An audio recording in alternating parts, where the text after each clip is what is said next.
Phil Pustiowski here with a little update on what's going on in the real estate investing world. Just read an article from the San Francisco Chronicle, Your Mortgage When It's Time to Walk Away. And is that not just a sign of the times? In fact, there's been some very interesting strategic defaults, as they call them, recently. The first being the Tishman Speyer Properties.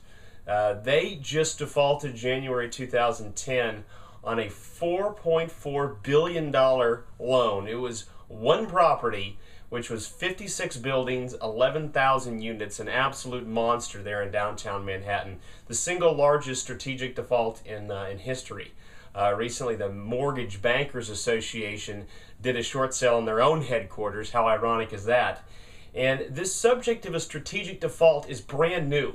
It's this idea that people who have good credit or who have been paying on time are purposely not continuing to pay their mortgage because they owe more than the value of the home. And so the term they've been using is strategic default. And although businesses like the Tishman Speyer, by the way, they're still in business, although they are able to walk away, or the Mortgage Bankers Association, when it comes to us normal borrowers, it's a whole lot different. So when it's time to walk away from your mortgage, I'm not going to be able to answer that for you right now. You can check out my blog. I got a pretty neat article. I really go into more detail. But just so you know, it's a very, very serious decision to stop paying your mortgage. So just because the big businesses can get away with basically scot-free, they walk away from the deal and they're in good shape, borrowers are in a lot different situation. And if you're one of those borrowers that's always paid on time, you've always paid your debts on time, sorry to say, but right now, you are not the big winners here. It's the people like the Tishman Speyers of the world who did big gambles and lost big, because they're the ones that were able to put together big deals and not be really necessarily responsible for what happened with the losses. But here's the big lesson. The big lesson is this.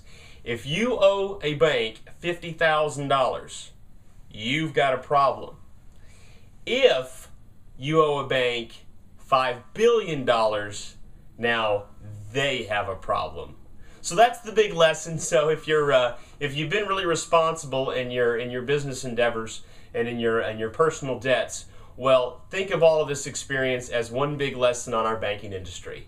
And I hope you enjoyed this quick lesson. Also, I should have a link below this video to the more detailed article in my blog. All right, talk to you soon.